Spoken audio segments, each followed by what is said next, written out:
Hello students, इस video में भी मैं रे ऑप्टिक्स का रिफ्लेक्शन पार्ट ही कंटिन्यू करने वाला हूं।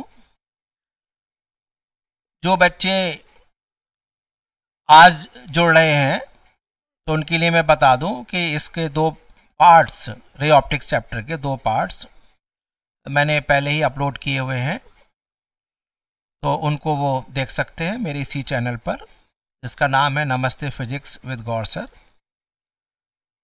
और उनको जो भी वीडियो अपलोड होती हैं उनका पता लग सके, उनका नोटिफिकेशन आ जाए उसी समय, तो इसके लिए वो सब्सक्राइब करें मेरे चैनल को और बेल आइकन भी प्रेस करें।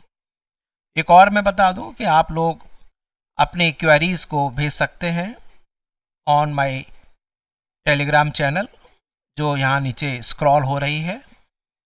इसका नाम फिर वही है, नमस्ते फिजिक्स विद गौर सर। तो चलिए आइए हम चैप्टर की तरफ चलते हैं। Ray optics reflection continued. Okay, तो बच्चे स्टार्ट कर रहे हैं हम रे ऑप्टिक्स का थर्ड वीडियो। इससे पहले मैंने रे ऑप्टिक्स में फील्ड ऑफ व्यू बताया कि आप अपनी आई की पोजीशन कहाँ रखेंगे जिससे कि you will get the image of an object. अब बच्चे आगे कंटिन्यू करते हैं। इसमें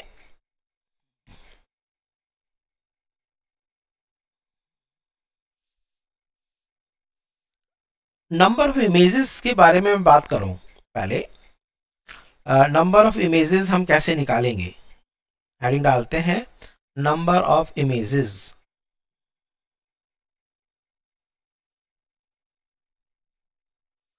number of images in case of inclined mirrors. और इंक्लाइंड हम कौन से ले रहे हैं? प्लेन मिरर्स ले रहा हूं मैं, इंक्लाइंड प्लेन मिरर्स। एक बार मैं इसका कंसेप्ट समझाऊंगा, फिर उसके बाद हम फॉर्मूला ले लेंगे।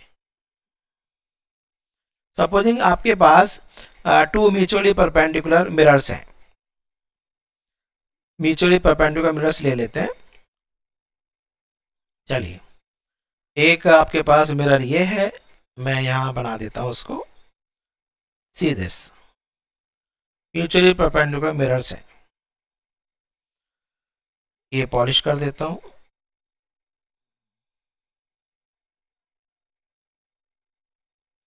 यहां बच्चे मैंने रखा ऑब्जेक्ट,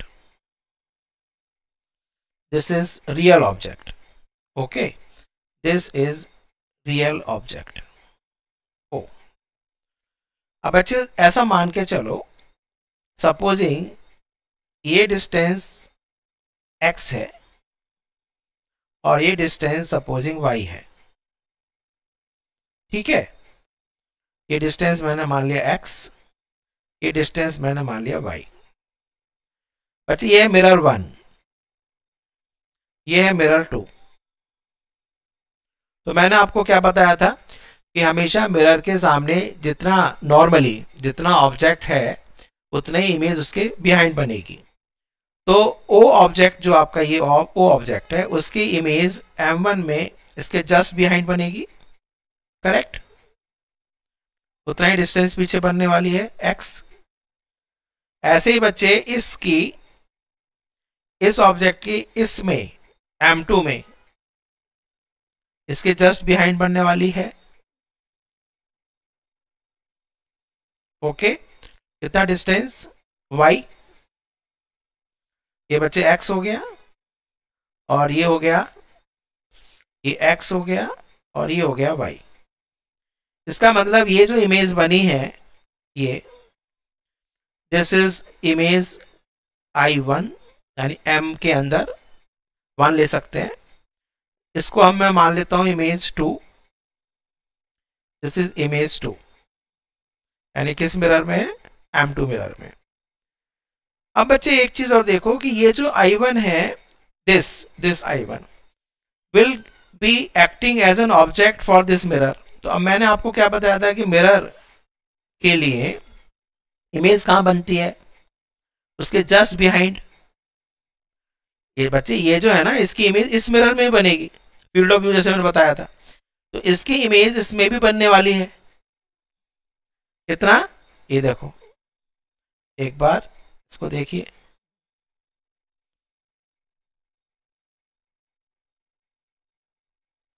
जितना बचे y है, ये y1 है y, तो इतना ही y पीछे बनेगा। ठीक है, ऐसे ही बच्चे इसकी इस इमेज की, ये जो इमेज है किसमें, ऑब्जेक्ट ओ की इमेज M2 में बन रही है I2। बच्चे this will act as an object for this. ठीक है, अब इसको यदि मैं आगे प्रोड्यूस करूं मिरर को, तो इसकी इमेज कहां बनने वाली है, इसकी इमेज देखो, इसकी इमेज इससे x डिस्टेंस पीछे बनेगी, ये क्लियर हुआ, यानी कि ये आपका x ये हो गया, तो x ये है। तो आप देख रहे हो कि हमारे पास जो ये इमेज है, ये I1 की इमेज इस मिरर M2 में भी है, और बच्चे I2 की इमेज इस मिरर में भी है। तो दो इमेजेस बच्चे कोइंसाइड कर रही हैं। क्लियर हो गया। तो ये आपके पास I1 की जो इमेज है इन M2, और यही इमेज I2 की जो इमेज है इन M1, यानी दो इमेजेस कोइंसाइड कर रही हैं। तो अब मुझे बताओ how many images are there, 1 2 3, और एंगल कितना है दोनों मिरर्स के बीच में, 90। तो ऐसा नहीं लग रहा है कि 360 को 90 से डिवाइड करें, 360 डिग्री डिवाइडेड बाय 90 डिग्री कितना आ रहा है, 4। लेकिन इमेजेस कितनी है, 3। इसका मतलब 3 कहाँ से आया, 4 - 1। तो मैं आगे एक फॉर्मूला बताऊंगा आपको कि van ever you divide angle between two mirrors, 90 degree जैसे है तो आप 360 डिग्री से एंगल बिटवीन टू मिरर्स को डिवाइड करेंगे। तो यदि आपका इवन आ रहा है तो आपके नंबर ऑफ इमेजेस एक लेस होता है 3, क्योंकि जब इवन आता है तो उसमें एक इमेज बच्चे कोइंसाइड कर रही होती है। और एक चीज जरा और देख लो, जरा ध्यान से देखो कि बच्चे ये डिस्टेंस कितनी है, √x² + y²। ये डिस्टेंस कितनी है, √x² + y²। ये डिस्टेंस कितनी है, √x² + y²। ये डिस्टेंस कितनी है, √x² + y²।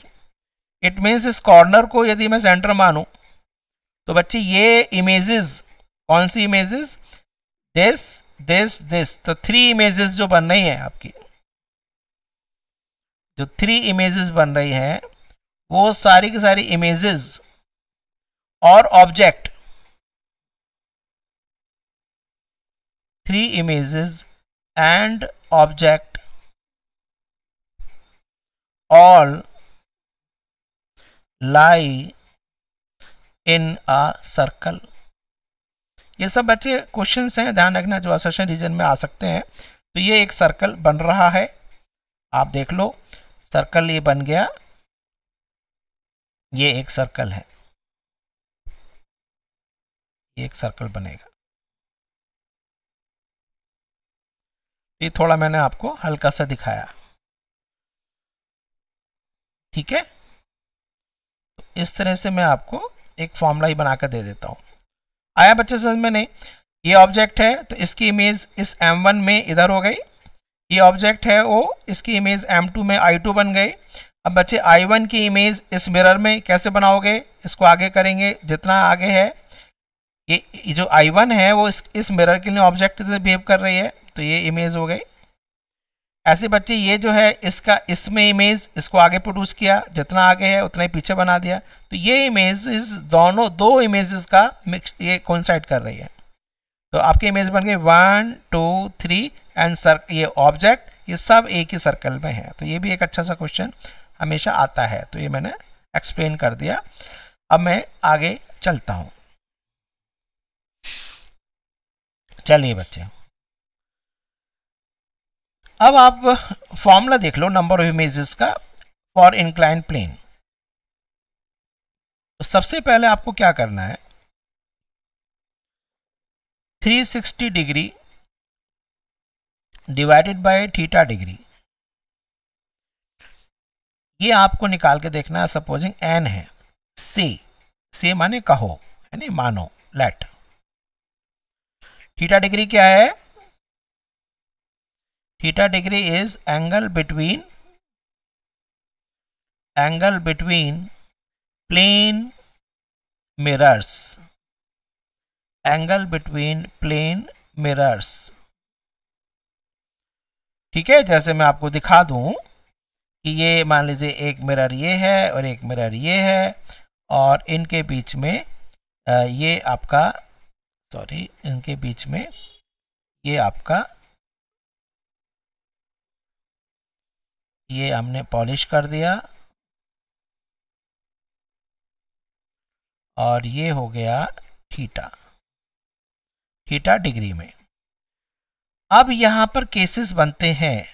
Case one,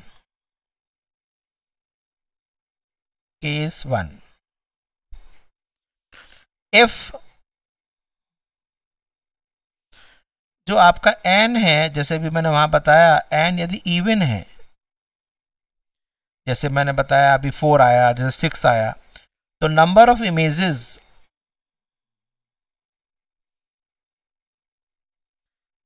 images will be n-1, that is आपको ऑड लेनी है, क्योंकि एक इमेज मैंने बताया कोइंसाइड कर रही है।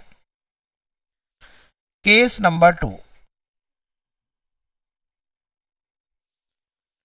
नंबर टू लेते हैं। इफ n बच्चे हमारे पास फ्रैक्शन में आ रहा है, जैसे मैं एग्जाम्पल बताऊं, लेट एग्जाम्पल ले लेते हैं, चलो। सपोजिंग आपके पास आ गया 7/3, तो कितना आंसर आ रहा है? 3 2 6, 1 3 3 9, ऐसे आ रहा है। 3 2 6 1 3 3 9 1 2.333। तो बच्चे मुझे बताओ कि कोई अपनी किसी ऑब्जेक्ट की इमेज 1/3 तो ना हो सकती है, तो आपकी होल नंबर लेना है आपको। तो होल नंबर क्या होगा? नंबर ऑफ इमेजेस आपको 2 लेनी है। नंबर ऑफ इमेजेस, ठीक है, तो नंबर ऑफ इमेजेस आपको डेसिमल में नहीं लेनी है। आप अपने को देख रहे हैं तो ये तो ना कि आप 30% देख रहे हैं, ऐसे तो ना होगा। आपकी 4.5 दिख रही है, 4.3 इमेज दिख रही है, तो ना होता है, यानी कि पूरा देखोगे ना। तो number of images whole number जो आ रहा है आपके पास, ये, तो number of images whole number लेना है, फ्रैक्शन वाला नहीं लेना है, डेसिमल वाला पार्ट नहीं लेना है, ओनली दिस पार्ट। करेक्ट हो गया। एन फ्रैक्शन में है तो आपके पास ये आंसर हो गया। चले next page, third, case 3।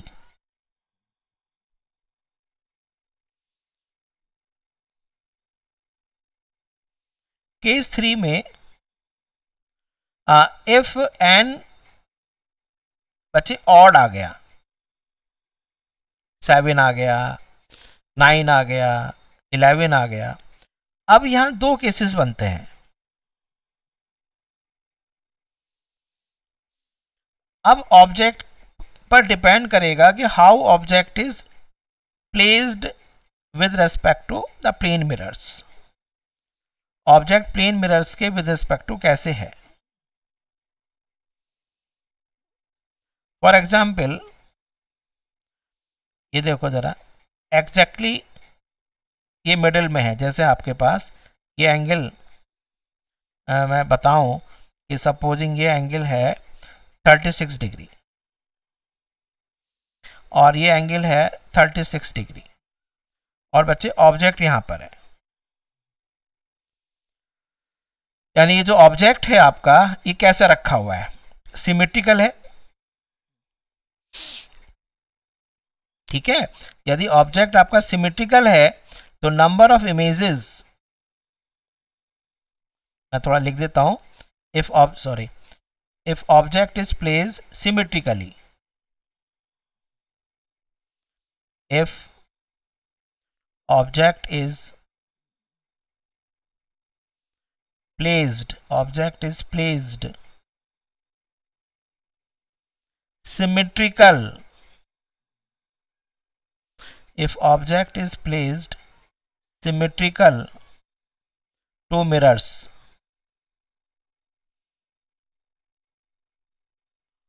object is placed symmetrical to mirrors, तो number of images वो बच्चे इवन होगी, इज इक्वल टू n-1। दूसरा केस, इफ ऑब्जेक्ट इज, अब मैंने जो क्वेश्चन दिया, ये क्वेश्चन है, ध्यान रखना, ये क्वेश्चन है, बहुत अच्छा क्वेश्चन है। If object is placed एसिमेट्रिकली,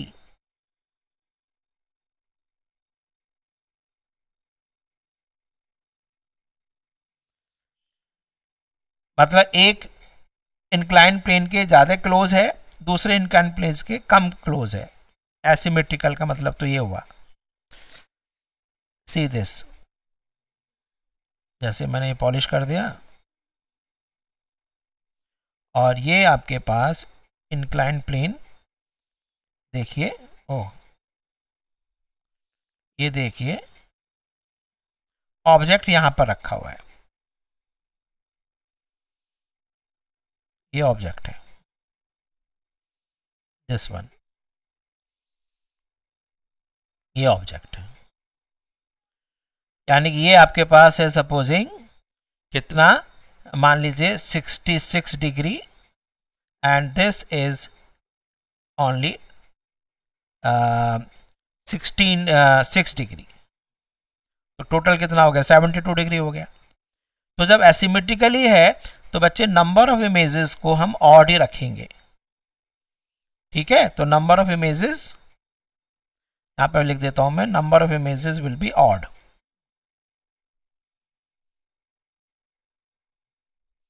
number of images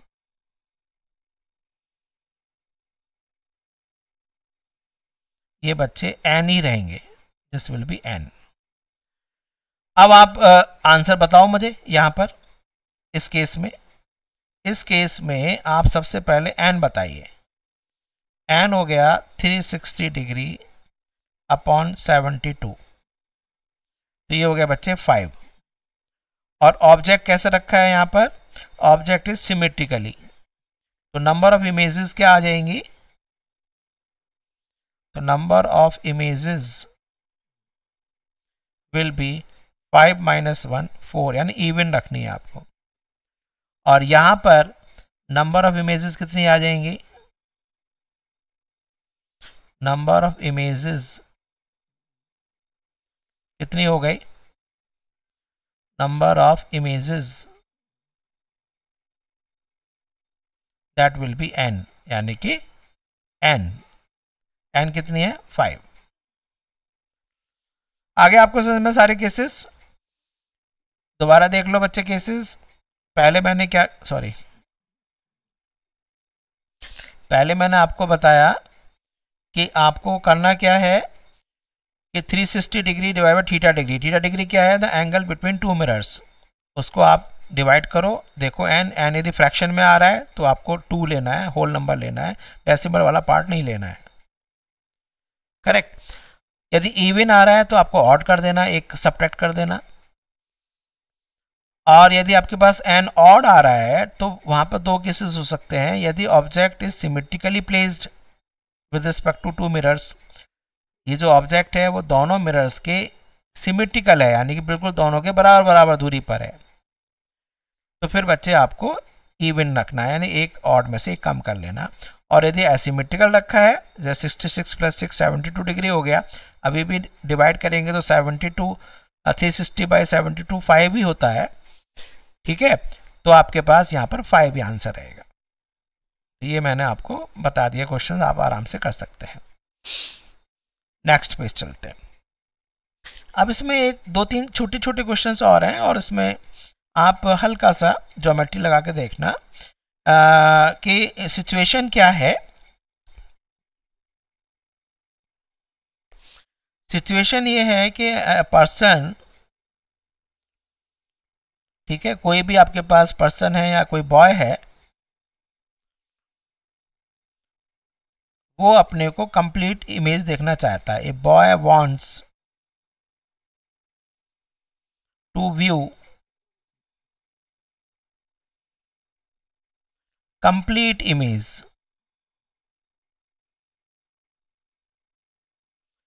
complete image, whole image in plane mirror।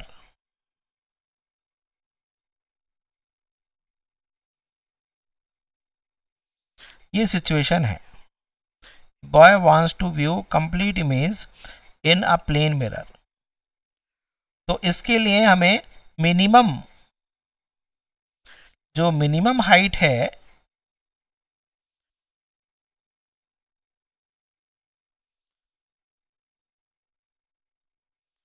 minimum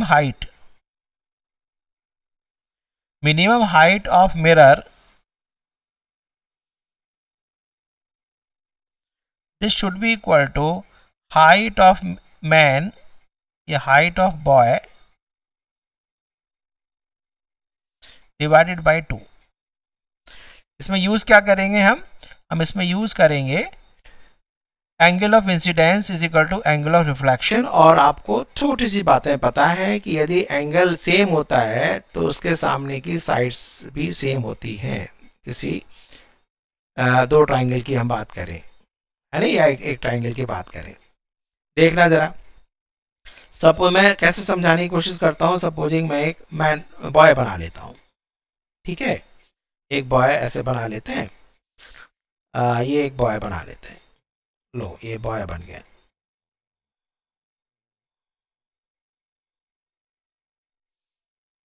ये इसकी आई हो गई, ठीक है। और ये ध्यान रखना है, इसने थोड़ा अपनी हाइट को बढ़ाने के लिए अच्छे अच्छे बड़े बड़े बाल रख लिए हैं,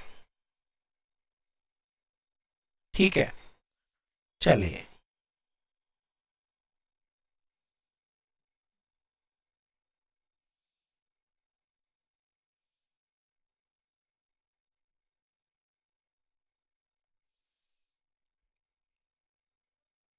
हाँ हाँ, अभी मैं इसको डायग्राम बनाने की कोशिश कर रहा हूँ बच्चे। मैं डायग्राम बना ही पा रहा हूँ, ज़रा एक मिनट, और इसको थोड़ा ज़्यादा एनहांस कर दिया, थोड़ा छोटा बना लेता हूँ, ठीक है।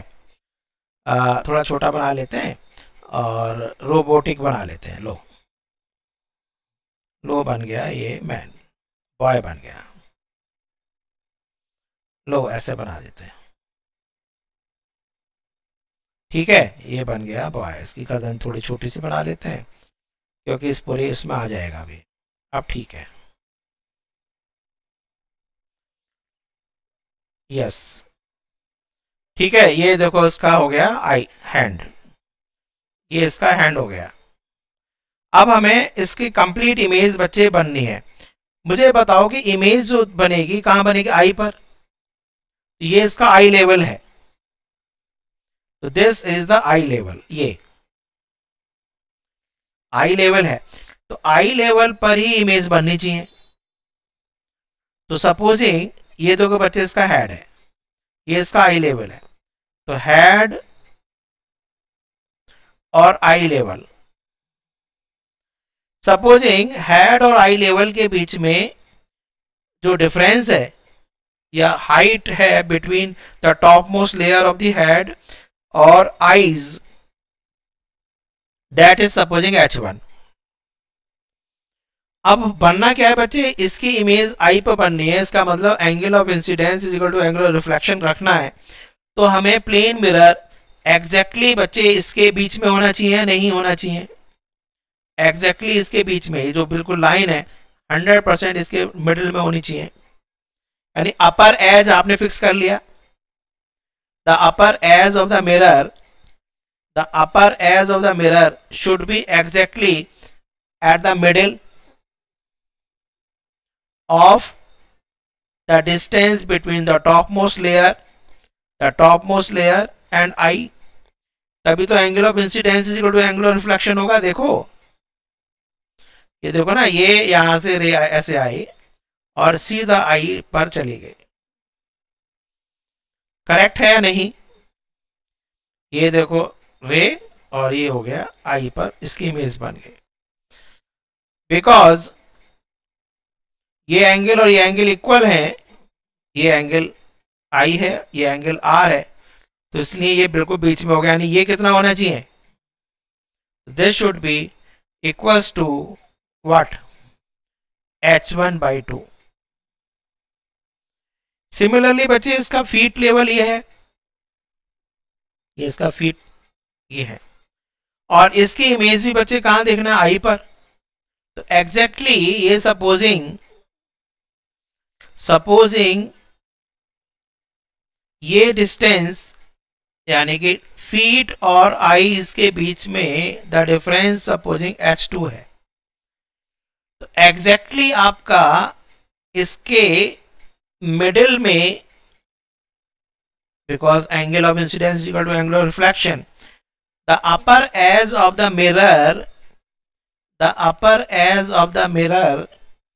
should not go below this line।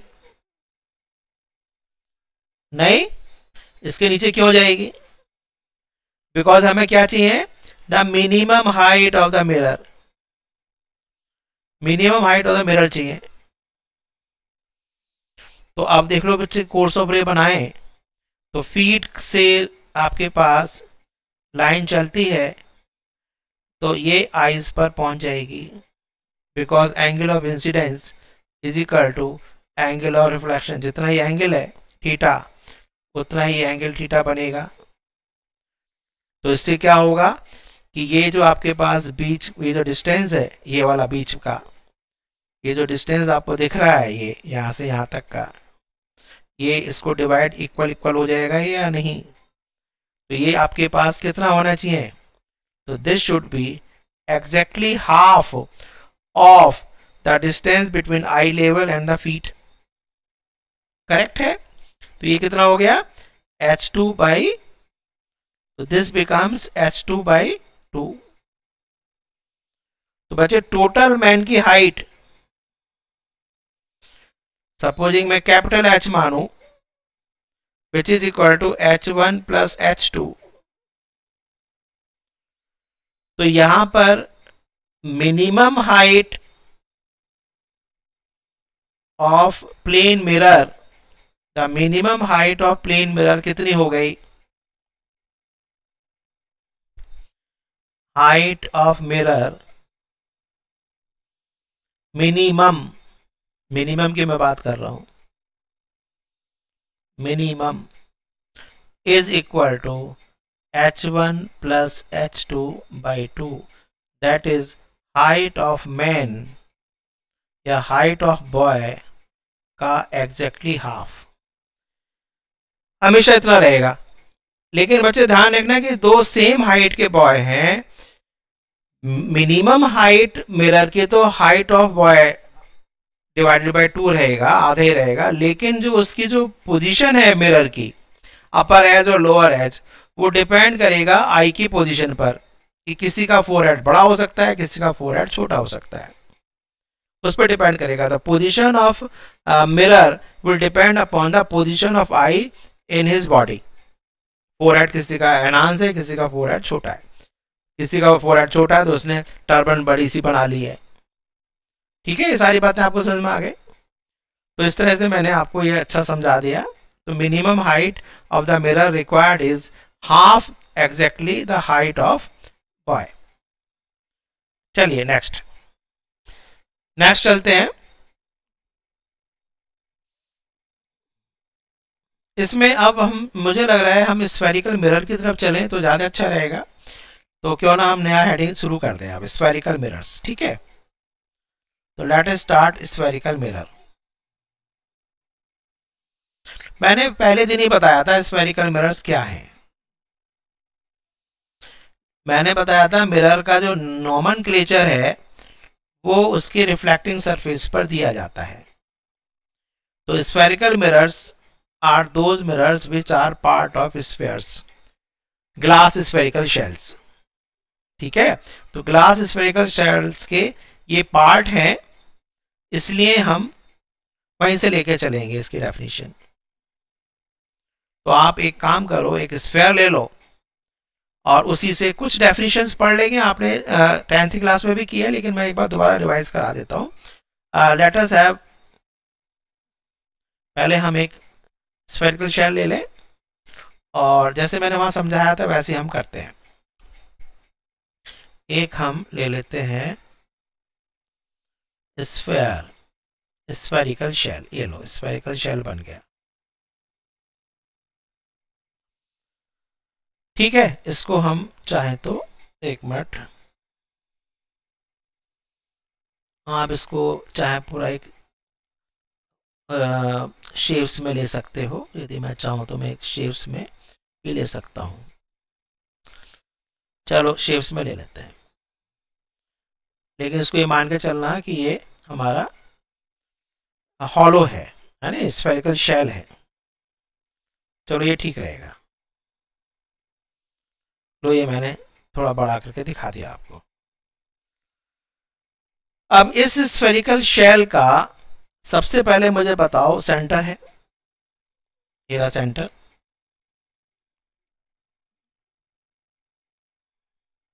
ये सेंटर है या नहीं? यस। तो बच्चे जो इसका सेंटर है वही हम मिरर का सेंटर भी मानेंगे, ये सेंटर है। मिरर देखो जरा जल्दी से सोचो, मिरर कौन कौन से मैंने दिखाए थे आपको। कि एक तो मिरर है, यहां से इसको कट करते हैं, एक इधर से कट करके दिखाते हैं। इसमें मैंने क्या किया, इधर पॉलिश कर लिया और सिल्वर कर लेता हूं मैं, ठीक है। इधर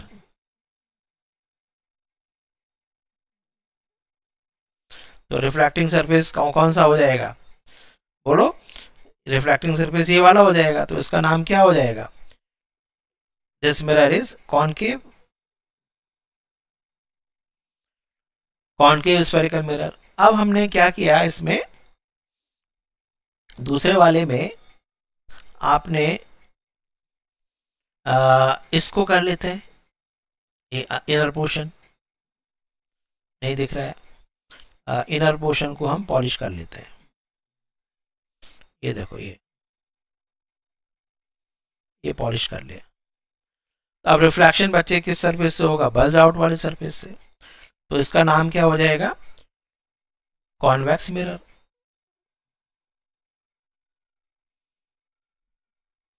तो दोनों मिरर्स तो मैंने बता दिए पहले से। अब बच्चे इसमें कुछ डेफिनेशंस हैं, वो डेफिनेशंस के लिए सबसे पहले हम ले लेते हैं इनका मिरर्स का मिड पॉइंट, जैसे ये और ये, ठीक है। ये आप जैसे आप टोमेटो स्लाइस ले लो, टोमेटो स्लाइस का जो बिल्कुल सेंट्रल पोर्शन है ना, और अंदर का पोर्शन निकाल लो उसका, ऐसे मान लेते हैं, चलो ठीक है मान लो। बिल्कुल आपका एनवेलप ही होना चाहिए उसका। तो ये जो पॉइंट है मिड पॉइंट, इसको कहते हैं पोल। इसको क्या बोलते हैं? पोल, पी, ये पी। तो पहला पॉइंट समझ में आ गया आपको, पोल क्या है। तो पोल ऑफ मिरर्स का मतलब केवल सेंटर, सेंटर मान लो। तो सेंटर ऑफ मिरर्स, कौन से मिरर? स्फेरिकल मिरर, ध्यान रखना प्लेन मिरर की बात नहीं चल रही है, स्फेरिकल मिरर। तो सेंटर ऑफ स्फेरिकल मिरर्स को हम पोल बोलने वाले हैं, मिड पॉइंट। मिड पॉइंट कह सकते हो आप, सेंटर सेंटर ना बोलकर मिड पॉइंट कह सकते हो। चलो मिड पॉइंट बोल दो, mid point, mid point of spherical mirrors. अब सेंटर ऑफ कर्वेचर को, और अच्छा सेंटर ऑफ कर्वेचर मैं लिख दूं, what is centre of curvature? तो सेंटर ऑफ कर्वेचर तो उसी से ले लो जो स्फेयर का है, वही पोल इसका स्फेरिकल मिरर्स का है। सेंटर ऑफ कर्वेचर, कर्वेचर सीधी सी बात है। सेंटर ऑफ कर्वेचर माने जो कर्व पार्ट, तो कर्व पार्ट का जो सेंटर है वही जो, मतलब जो स्फेरिकल मिरर का जो सेंटर है वही centre of curvature of spherical mirror होगा। मैं सीधा लिख दूं बस, centre of spherical mirrors, sorry, center of spherical mirror will be the center of sphere,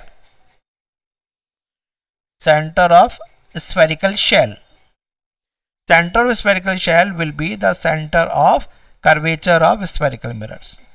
now बच्चे स्ट्रेट लाइन, इस लाइन को ज्वाइन करिए, ये जो लाइन जा रही है, this line which is passing through centre of curvature and pole, इसका नाम होता है प्रिंसिपल एक्सिस। सबको याद है प्रिंसिपल एक्सिस, ये principal axis,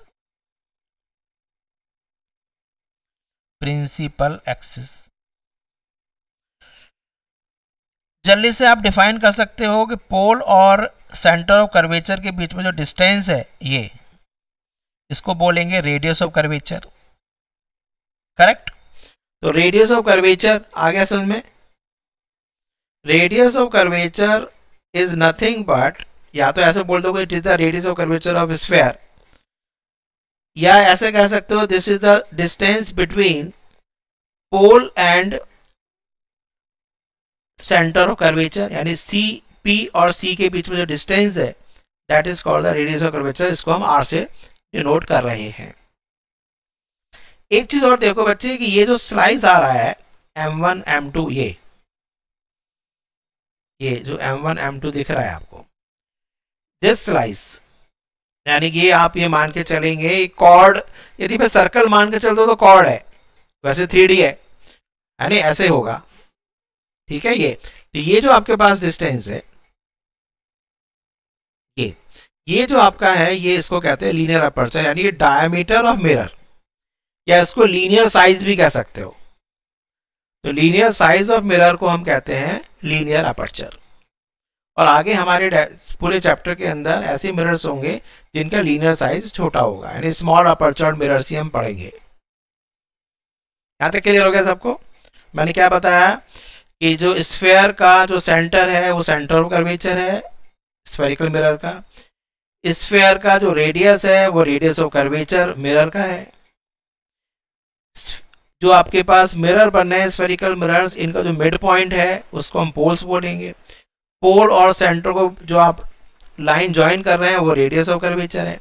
the line passing through pole and centre of curvature, the straight line, इसको हम प्रिंसिपल एक्सिस बोल देंगे। द कॉर्ड, मैं वैसे बता रहा हूँ सर्कल है, कॉर्ड तो नहीं बोलेंगे इसको हम बोलेंगे द लीनियर साइज या डायमीटर ऑफ द मिरर, इसको हम बोलेंगे लीनियर अपर्चर। ठीक है, मैं आगे एक बार लिख देता हूँ, linear aperture, linear aperture.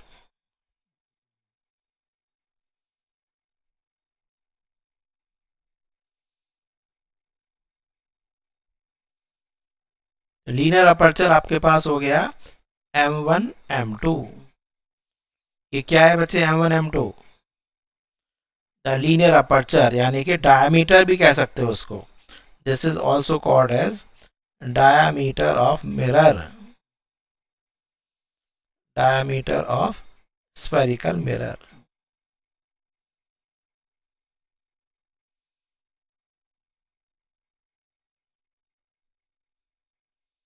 Correct. अब हमारे पास स्फेरिकल मिरर समझ में आ गए आपको। अब बच्चे हमारे पास इनका रे डायग्राम्स होंगे। सबसे इंपॉर्टेंट बात है रे डायग्राम। जिसको रे डायग्राम्स आती हैं तो उसको अपना रिजल्ट वेरीफाई करना आ गया। यहाँ पे ये बड़ी खासियत है कि आपको रे डायग्राम पता है तो आपको खुद पता है कि आपको फुल मार्क्स मिलेंगे या आपको -1 मिलेगा ऑब्जेक्टिव के अंदर। ठीक है, तो इस चीज़ को आप ध्यान रखना। मैं आपको रे डायग्राम बना के दिखाता हूँ। रे डायग्राम कैसे बनते हैं ये देख लीजिए। उससे पहले आपको एक इम्पॉर्टेंट पार्ट अभी मेरा रह गया जिसको समझाना बहुत ज़रूरी है, तभी हमारा रे डायग्राम बनेगा। वो है आपके पास एक, मैंने इसको अलग से हेडिंग डाली है, उसको कहते हैं फोकस। फोकस क्या चीज है? सपोजिंग आपके पास बच्चे स्फेरिकल मिरर है, सी दिस, ये आपके पास स्फेरिकल मिरर है। कौन सा मिरर है आपको दिख रहा है? दिस मिरर इज कॉनकेव, तो कॉनकेव है। ये इसके बच्चे पोल है, ये दिख रहा है आपको पोल। ये इसका सेंटर ऑफ कर्वेचर है, ठीक है, ये सेंटर ऑफ कर्वेचर हो गया, ये पोल हो गया, एंड ये स्ट्रेट लाइन हो गई, the straight line passing through it, ये प्रिंसिपल एक्सिस हो गई, दिस इज प्रिंसिपल एक्सिस।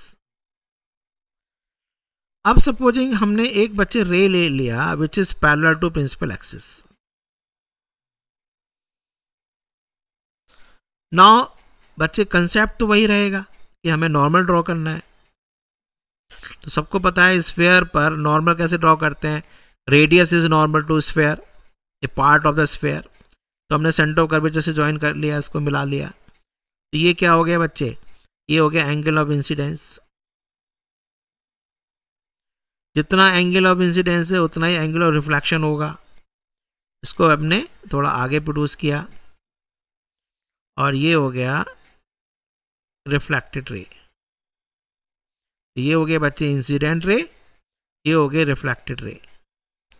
जितना एंगल आई ये था उतना ही एंगल ये आर हो गया, ये एंगल आर है, ये एंगल आई है, ठीक है। इसको मैं यहां से हटा देता हूं। ये बच्चे आपके पास ए पॉइंट है, ये पी पॉइंट है। तो मुझे बताओ कि यदि ये थीटा है तो ये एंगल भी थीटा हुआ। तो बच्चे ये थीटा है तो जरा मुझे बताओ ये एंगल भी थीटा है। ये जो पॉइंट है, पहले मैं इस पॉइंट के बारे में बात करूं। ये जो पॉइंट है जहां पर रिफ्लेक्टेड रे प्रिंसिपल एक्सिस से मीट कर रहे, एक और काम करो, चलो एक काम और कर लो, आप एक रे ये भी ले लो, चलो सपोजिंग ये सेकंड रे है, तो बच्चे तो वापस लौट कर आ गए, इट विल रिटर्न बैक। तो हमारे पास अब एक रे ये है, ये ऐसे चली गई, दूसरी रे ये है, ये ऐसे आ गई। तो ये पॉइंट क्या है, यहां पर इमेज बन गई। तो फोकस जो होता है ये फोकस है, याद है 10th में। तो focus is what, focus is image, यानी the incident parallel lines, incident parallel lines यानी जो आपके पास जो पैरेलल इंसिडेंट लाइंस हैं या rays which are parallel to principal axis, they are actually converging at a point on the principal axis. वो point जहां पर रेज कन्वर्ज हो रही हैं उसको फोकस कहते हैं। तो कौन फोकस, आगे से मैंने फोकस क्या है, the point on the principal axis where the incident rays initially parallel to the principal axis converge after reflection. तो ये फोकस आपके पास पॉइंट है on principal axis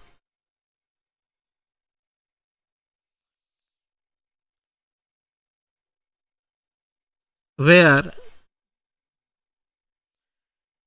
incident rays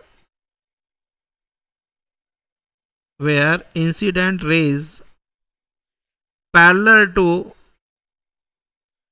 principal axis converge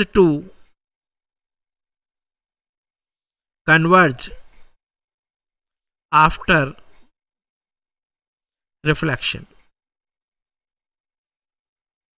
ये मैंने थोड़ा स्लांट लिख लिया ऐसे, ठीक है, क्लियर हो गया।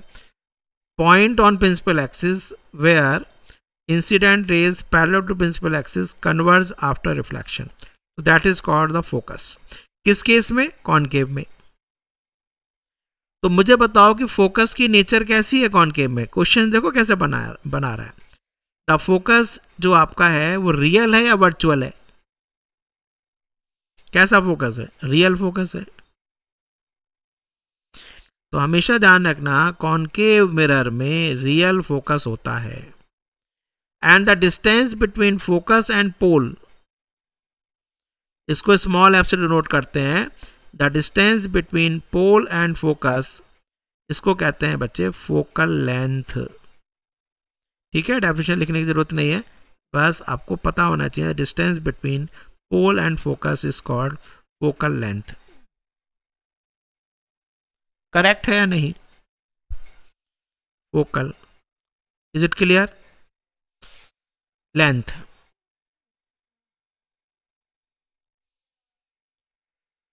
इसी तरह से बच्चे मैं कॉन्वेक्स का बता दूं। कॉन्वेक्स मिरर में भी देख लो एक बार। Convex mirror,